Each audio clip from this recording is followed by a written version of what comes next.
La Ley de Ética Gubernamental de Puerto Rico tiene como objetivo principal renovar y reafirmar la función preventiva y fiscalizadora de la oficina. A través de la política preventiva se identifica, se analiza y se educa en los valores de confiabilidad, bondad, justicia, civismo, respeto y responsabilidad. Esto viabiliza la consecución de los más altos niveles de honestidad, rigurosidad y eficiencia en el desempeño de los servidores públicos. El área de asesoramiento jurídico y litigación es parte medular en el cumplimiento de nuestro principal objetivo: educar y fiscalizar.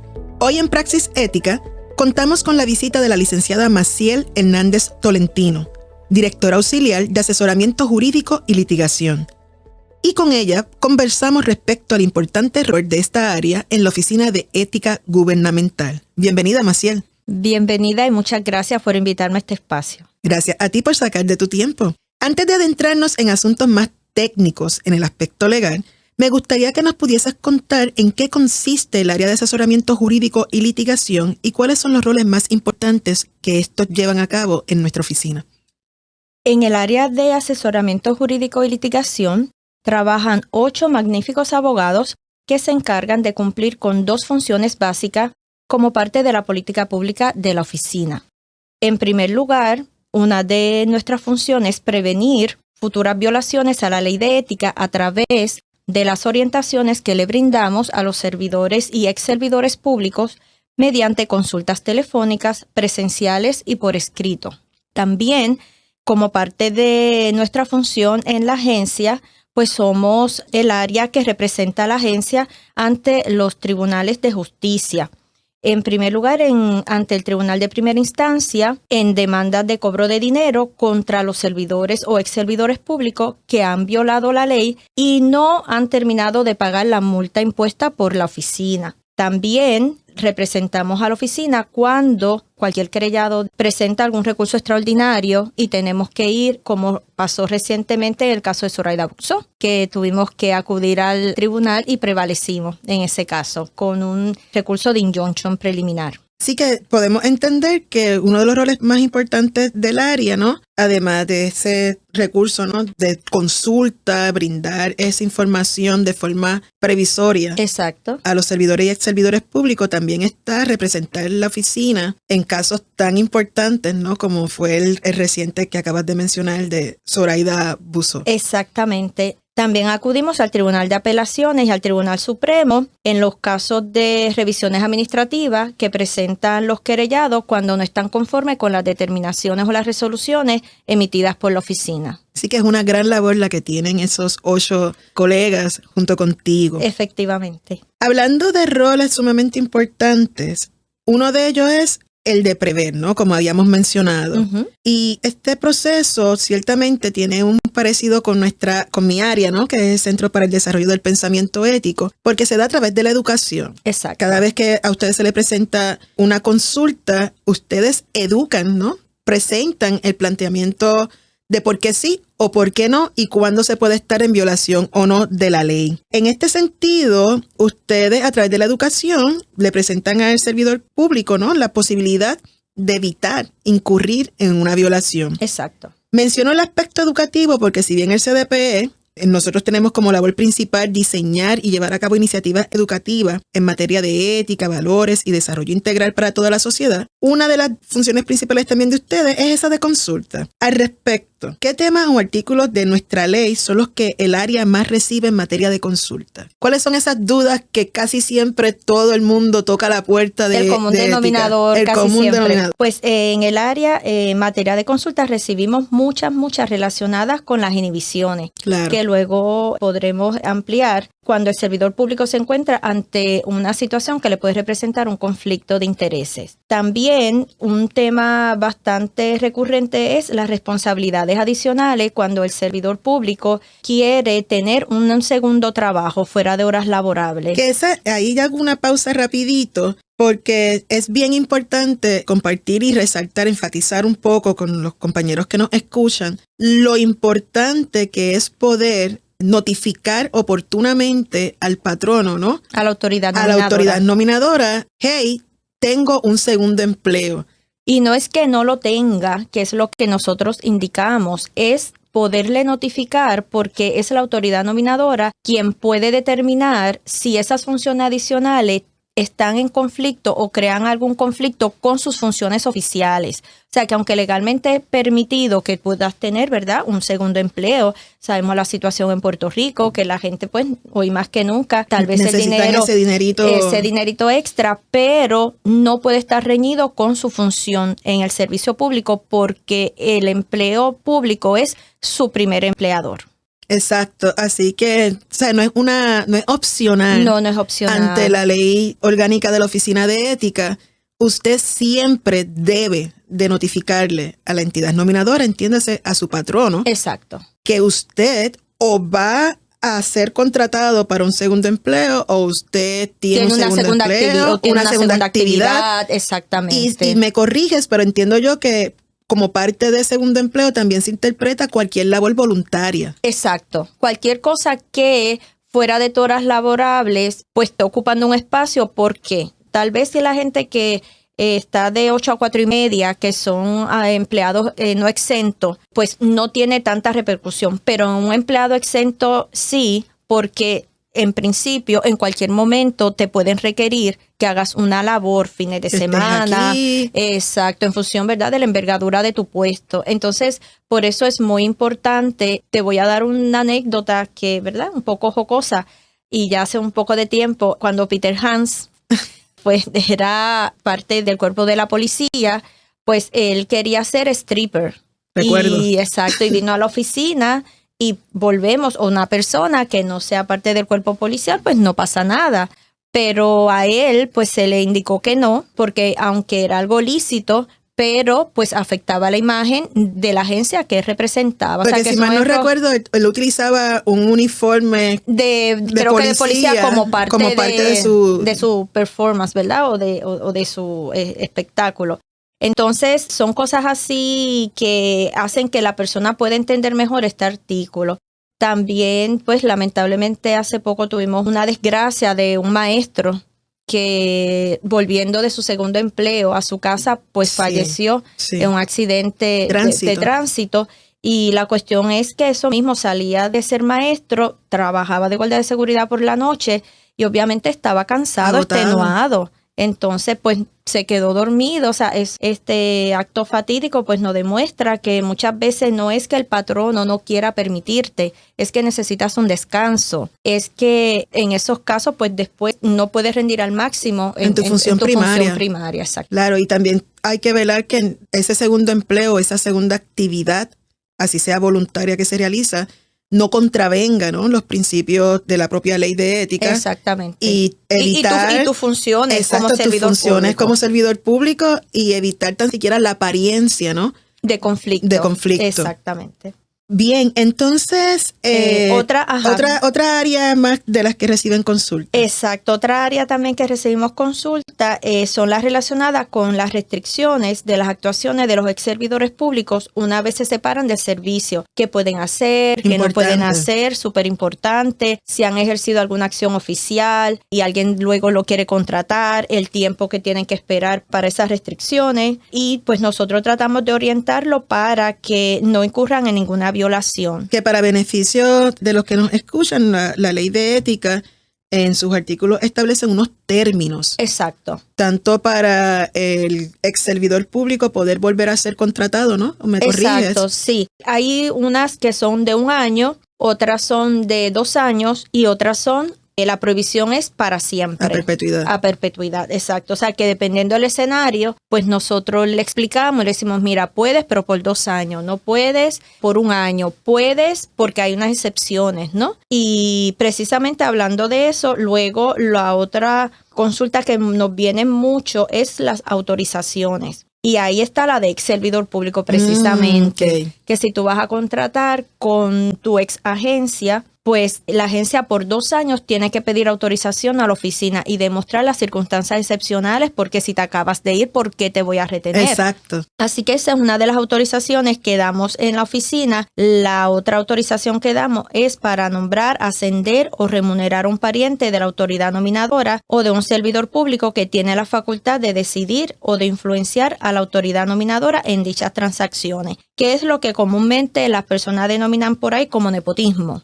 O el famoso nepotismo. El famoso nepotismo, pues nosotros no es que no se pueda contratar o nombrar o ascender, es que regula esa contratación, porque precisamente lo que se pretende es que los más aptos entren al servicio público. O sea, un ejercicio de mérito. Exactamente, que sea por meritocracia, ¿verdad? Y no, como dicen coloquialmente, pues deocracia, ¿no?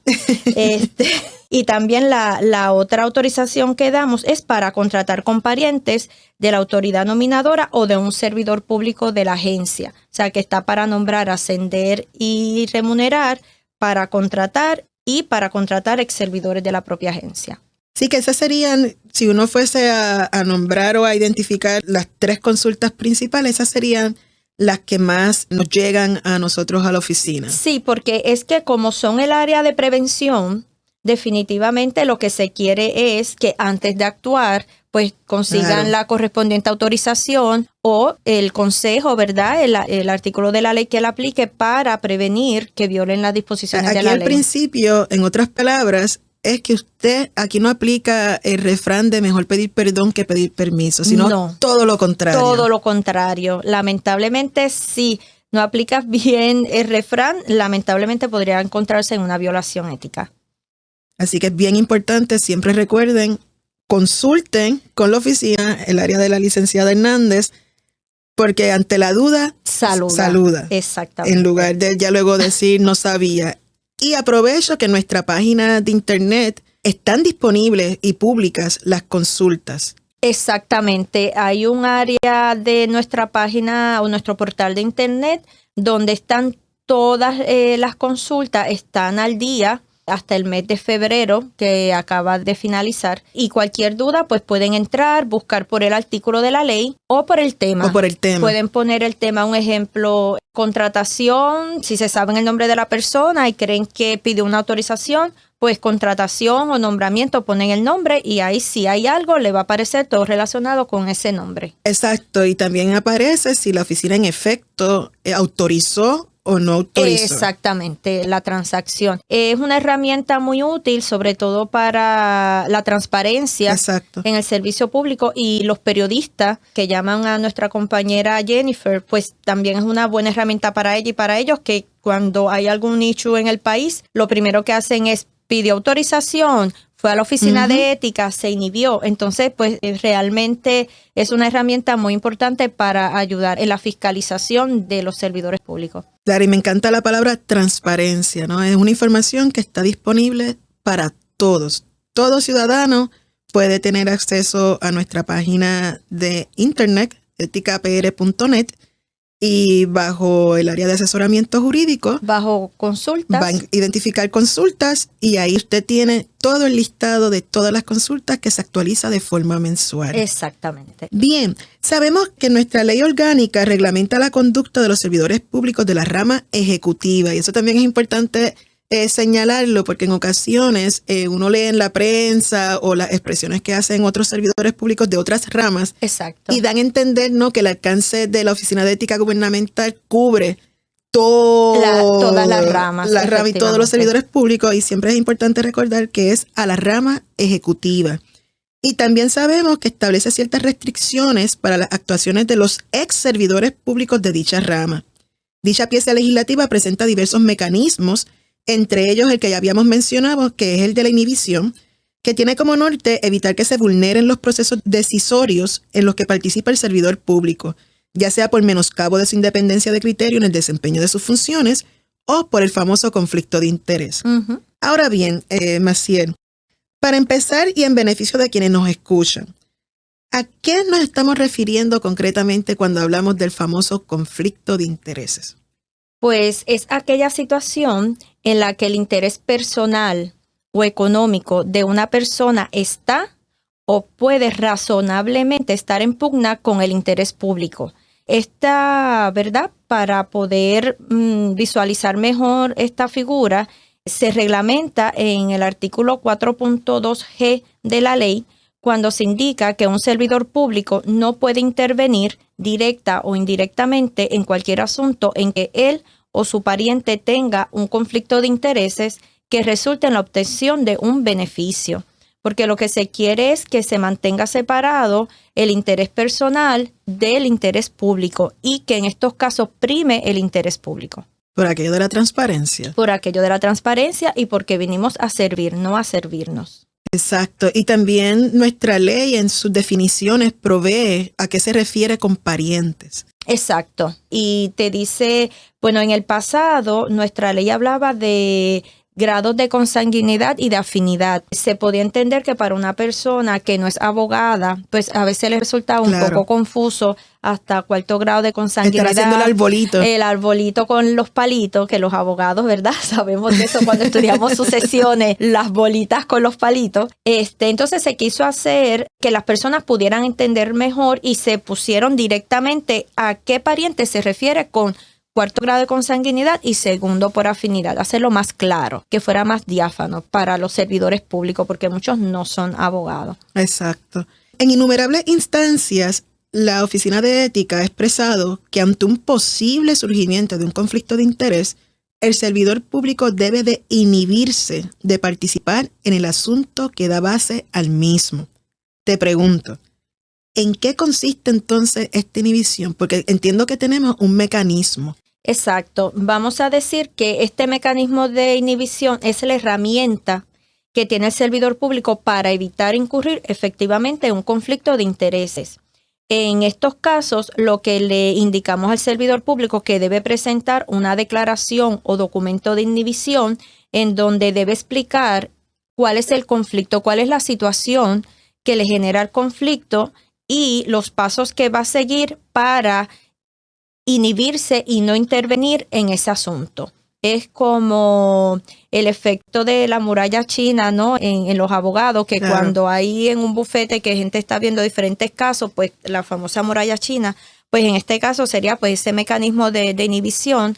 Y lo que se quiere es evitar eso, que no participes en ese asunto que te va o te está creando un conflicto de interés. O que puede posiblemente en el futuro crear uno, porque ya tú prevés, nos vienen muchos jefes de agencia que han trabajado en bufetes o en compañías, que luego saben que esas compañías o despachos pueden venir ahora ante la agencia que ellos van a ser jefes.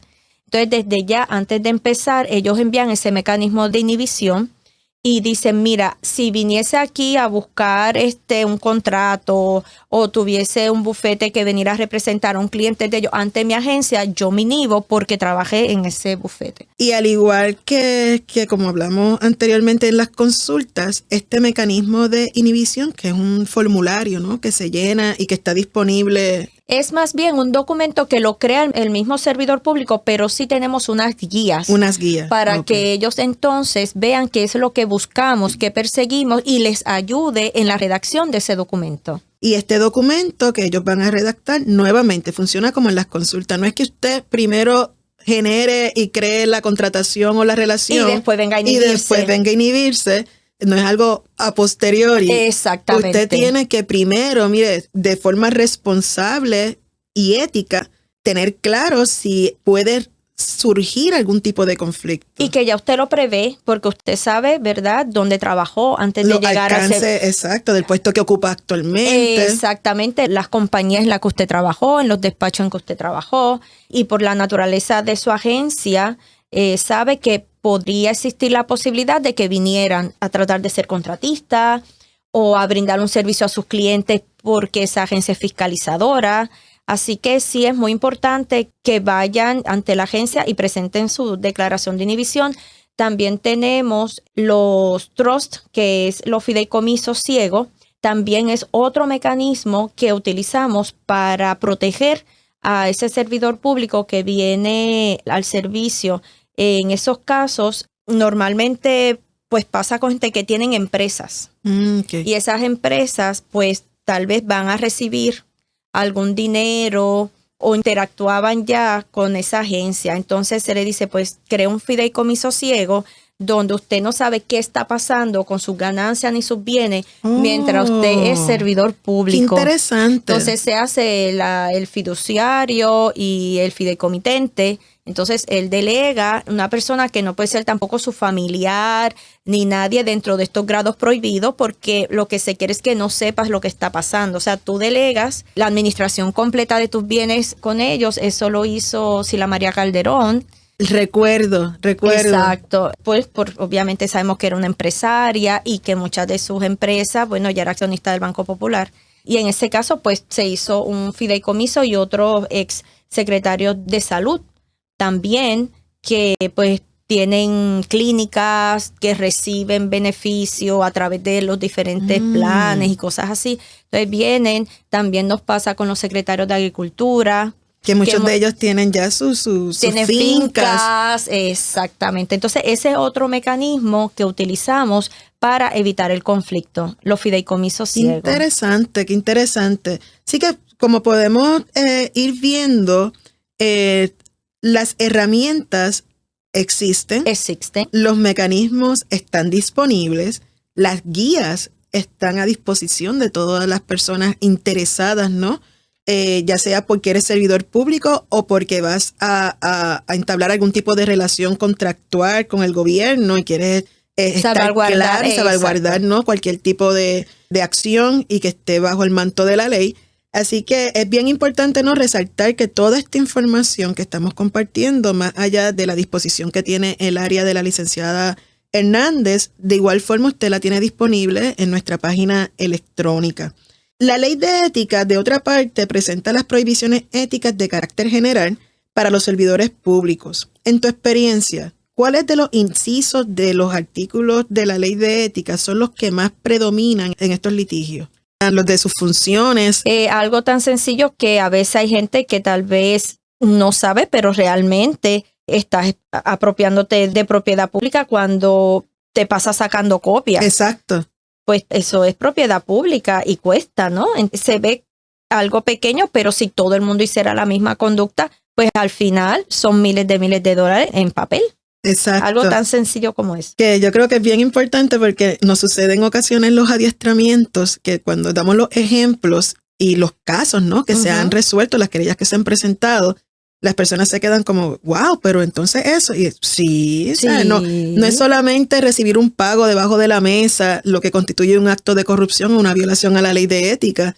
También una violación a la ley de ética propiamente hablando es sacar copias cuando no corresponden a las funciones. O utilizar tu computadora para asuntos personales. Que también ha sucedido. Sí, y se han imputado ese artículo a muchos servidores públicos. Un ejemplo, que había una persona que lo utilizaba para él llevar las ventas que tenía. O sea, que se supone que en horas laborables ni estés vendiendo. Y tampoco que utilices la computadora para llevar un Excel de cómo te van en las ventas. O sea, que son cosas que uno se ríe. Somos muy creativos. Porque uno dice, pero wow, o sea, no solamente estás violentando la ley porque durante tus horas laborables estás utilizándolo para fines privados. Exacto. Sino que para colmo también con el equipo del trabajo, va entonces a llevar la contabilidad de tu negocio personal. Exactamente. Y también los carros oficiales, que también hemos visto casos recientes. De un servidor público que utilizó un carro oficial y se quedó con él por 6 meses para hacer asuntos, gestiones personales, porque si va a ser para el de servicio público, estaba agotando sus licencias, que también, Juárez, si eso, ¿verdad?, está correcto. Pero bueno, el punto es que se llevó el carro oficial y lo tuvo por 6 meses. Wow. O sea que la gasolina, el peaje, todo, mantenimiento, pues todo fue costeado pues por el pueblo de Puerto Rico. Así que nuevamente siempre recuerden, ¿no?, que en materia de los artículos de la ley de ética, ¿no?, las prohibiciones, como uno le dice, recuerden que hay artículos como que son bien generales, bien amplios. Y la intención detrás de ello es no limitarlo, ¿no?, a esas acciones que son las que resaltan tanto en la prensa. Exacto. Sino también tener en cuenta que si usted es un servidor público y usted está haciendo uso indebido de su equipo o del tiempo de su trabajo, pues usted también está violentando la ley de ética y usted también se expone a una multa. Otro también de los artículos relacionados con litigio son todos los relacionados con provisiones político-partidistas, en donde se les advierte de que no pueden en hora de trabajo fomentar actividades que promuevan los intereses electorales de cualquier partido. Tampoco pueden en horas laborables contribuir económicamente o participar en una actividad política.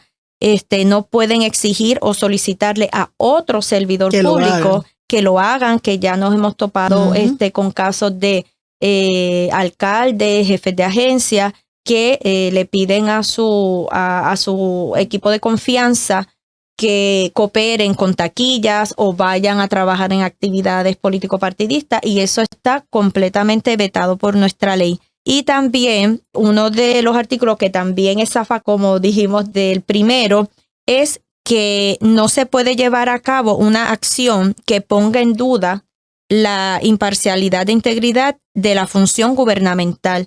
Va muy de la mano con el otro de conflictos de intereses, exacto, ¿no? En este caso, siempre nosotros lo que decimos es tanto no solamente ser la mujer del César, sino parecerlo, evitar hasta la apariencia, ¿no? Exacto. Y en este caso, por eso es que dice que no puede llevar a cabo una acción. En el pasado, casi siempre, pues cuando se infringía algún artículo, se ponía este artículo en acompañamiento, pues porque cualquier cosa que tú hagas, pues una acción que pone en duda la imparcialidad e integridad. Pero recientemente con la nueva política pública del director ejecutivo, pues y también por el Tribunal Supremo, pues nos han confirmado y han avalado que ese artículo tiene peso en sí mismo. No es necesario que acompañe a otros de las provisiones generales del artículo 4.2. Y yo entiendo que eso es bien importante porque le da mayor peso, mayor fuerza, ¿no? A lo que es la apariencia. O sea, no solamente es la propia acción, sino que las actividades que usted está realizando o va a realizar pueden generar esa percepción, ¿no? También podemos intervenir para evitar. En ese caso, lo que el director ejecutivo, porque también la realidad es que como la ley de ética, pues lo que quiere es regular, y ya en el pasado nos habían dicho que la apariencia, pues no deja de ser apariencia, y aquí tenemos que probar los hechos, ¿no? Que debe ser una acción contundente. Un caso que yo creo que ejemplifica mucho esto es el caso de alguien que trabajaba en forense y se quedó con la tarjeta de un fenecido. Y las tarjetas de crédito, ¿no? Las tarjetas de crédito. Bancarias. Si se fijan, es un acto, o sea, se quedó con ella. Parte del protocolo es devolver todo lo que tú encuentras en el cuerpo, ¿verdad?, del occiso. Pero él se la llevó. Luego, no sé si no las pudo utilizar, el punto es que la devuelve. Pues aunque la devolvió, ya hubo un acto, exacto, ya hubo una acción que pone en duda porque se supone que no se hubiese llevado nunca esas tarjetas. Sin embargo, también recientemente, pues el tribunal pues penaliza mucho si es una mera apariencia, porque es verdad que a veces pues la apariencia engaña, también hay un refrán. Claro. Entonces, yo te puedo ver cerca de otra persona y decir, estaban hablando y literalmente fue una foto que tomaron en ese momento, estaban pasando, ni se conocen. Entonces, por eso sí que entiendo y con acierto, aunque a veces tengo mis discrepancias con el tribunal, que es verdad que la apariencia, pues hay que ver que en sí misma. Realmente causa una lesión tan y tan grande que el verlo. Es la apariencia acompañada de otras variables. De otras variables. Y sobre todo, aunque sea un acto mínimo, que realmente lo hiciste, ¿sabes? No el mero hecho de que yo creía que tú estabas y no estabas, o sea, básicamente. Importante esa aclaración y resaltar esa decisión del Tribunal Supremo, ¿no? Martínez Giró. Sí. El caso reciente, ¿no? Del Tribunal Supremo respecto a este artículo. Efectivamente. Bien, por último, para no seguir ocupando, ¿no?, el tiempo, 2 detalles. Mencionaste hace poco los ejercicios, ¿no?, esas acciones que se dan en el contexto de agencias, donde a veces se le pide al servidor público o a la persona de puestos de confianza que cooperen, que recojan dinero. O que vendan taquillas. teniéndole en el contexto, ¿no? Que nos aproximamos ya mismo a la escena electoral. Ay, Dios mío. Donde ciertamente, ¿no? Vamos ahora a las primarias, luego al proceso de elecciones como tal. Es bien importante resaltar, ¿no? Que este tipo de conducta sí está regulado y sí la ley de ética establece unas prohibiciones. Incluso nosotros durante este semestre en el CDPE estamos dando un adiestramiento respecto a ese artículo específico y lo que es el uso de los emblemas político-partidistas.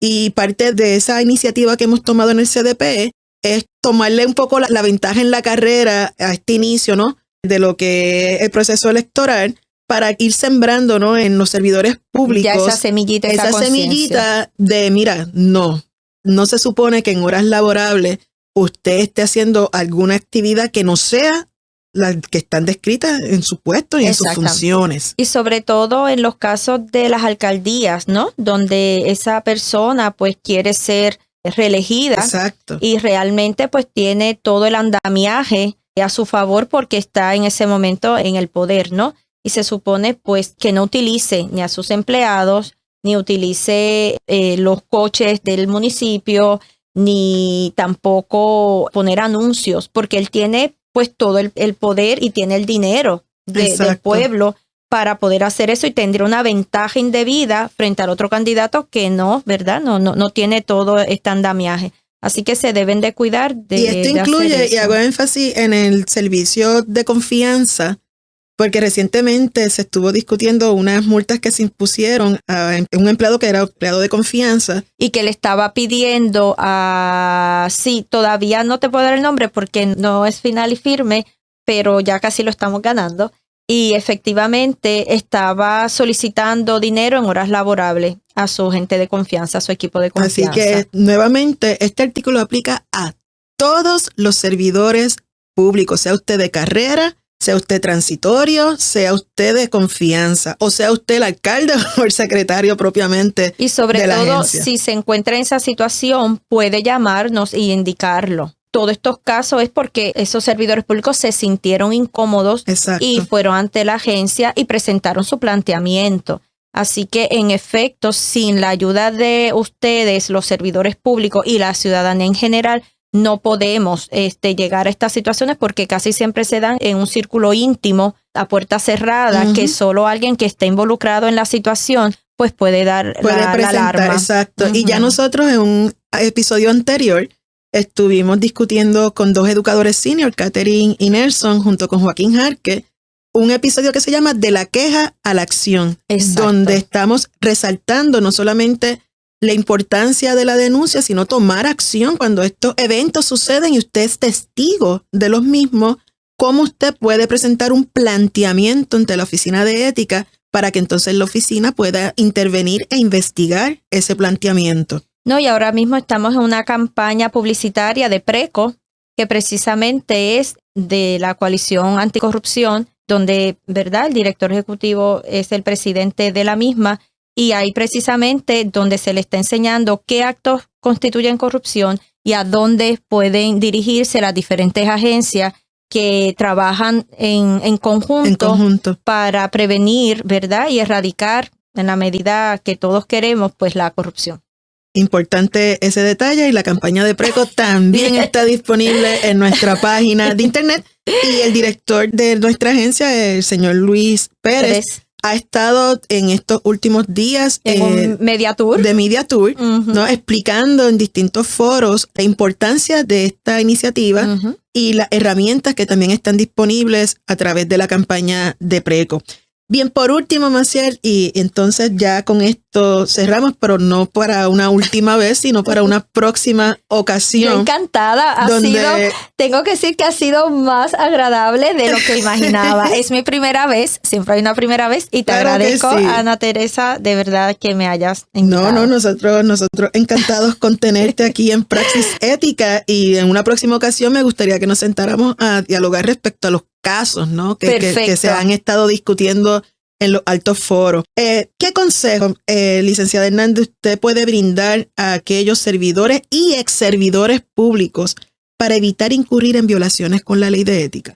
Yo les indicaría que deben siempre buscar orientación al momento que vayan a tomar una decisión en sus funciones oficiales, porque eso lo que dijimos, es mejor preguntar y así tener un panorama claro de qué pueden o no pueden hacer antes de incurrir en una violación. Yo creo que es muy, muy importante. Donde dijimos aquí lo primero es preguntar y después entonces actuar y no al revés para evitar infringir la ley. También le exhorto a los jefes de agencia y a todas las autoridades nominadoras en general a que soliciten la correspondiente autorización cuando este sea un requisito, ya sea para nombrar, para contratar, para ascender a un pariente de un servidor público o de la propia autoridad, o cuando vaya a contratar a un ex servidor público de la agencia, porque incluso los contratos por servicios profesionales, uno de los requisitos es que dice que tengan la debida dispensa. Exacto. Y si eres un ex servidor, pues ese es uno de los requisitos que tienes que tener para contratarlo, e incluso tiene que aparecer en el contrato. Así que es muy importante que siempre pidan las autorizaciones correspondientes. Y en cuanto a los ex servidores públicos, también les exhortamos a que vean qué pueden hacer una vez se separan del servicio público. Lamentablemente, recientemente tuvimos nuestras primeras querellas de ex servidores. Vino uno que luego de contratar desde su posición oficial con una compañía, se fue y no esperó el año. Y bueno, se le impuso una multa de $40,000 precisamente porque él vino a la agencia, dijo que no había ejercido ninguna acción oficial y a posteriori nos enteramos de que sí. O sea, que se hubiese venido con las manos, ¿verdad? Arriba y explicar, mira, hice esto, lo otro, pues hay una excepción para eso, pero no nos puso en posición. Así que es muy importante que también nos digan hacia dónde van, qué es lo que van a hacer en el nuevo empleo, porque hay disposiciones que no pueden volver a su agencia por 2 años. También nos pasó un caso reciente donde ni pidieron la autorización y el ex servidor volvió a su agencia. Entonces ahí se multó tanto a la autoridad nominadora como al ex servidor. Al contratante. Y al contratista. Exacto, porque el contratista, como fue a través de una corporación, pues se entendía que estaba representando a alguien frente a la agencia en la cual él laboró. Así que yo diría que esos son los 3 aspectos más importantes en general de que, ¿verdad?, que se le puede brindar como consejo a los servidores y ex servidores públicos, que por favor se orienten. La palabra es orientación y orientación lleva de la mano la prevención. Coincido completamente con ese cierre. Nunca está de más preguntar. A ustedes no le cobramos por preguntar. Exacto. Son gratis todas las preguntas, todas las veces que quiera. Todas las veces que usted quiera. Mire, usted toca esa puerta en nuestra oficina, en el área de asesoramiento jurídico y litigación, porque créame que es mejor preguntar que verse envuelto, ¿no?, ante una querella, en una situación que va acompañada muy seguramente de una multa. Y es triste, ¿no?, terminar un servicio público con un señalamiento de esa índole, sí, ¿no?, de ética, de violación a la ley de ética. Nuestro horario, para que lo sepan, es de 8 a 4:30. Ya sea por teléfono o presencialmente, siempre hay alguien para atender sus dudas. Y en el caso de que en ese momento se está atendiendo a otra persona, pues se le va a devolver la llamada. O sea que siempre todas las consultas son atendidas. Son atendidas, el 100% de ellas. Y el correo electrónico es consultas@oeg.pr.gov. Nuevamente, consultas@oeg.pr.gov. Así que hay siempre total disposición para poder asesorarles y aclararle cualquier duda que tengan respecto a la aplicabilidad propia de nuestra ley orgánica. Bien, no tenemos tiempo para más. Nuevamente, muchísimas gracias, licenciada Hernández, por haber acompañado en el episodio de hoy de Praxis Ética. De nuestra parte, les habló la doctora Ana Teresa Rodríguez Lebrón, directora auxiliar del Centro para el Desarrollo del Pensamiento Ético, y espero que continúen sintonizándonos y acompañándonos en este quehacer de problematizar la ética. Muchísimas gracias y hasta la próxima. Muchas gracias.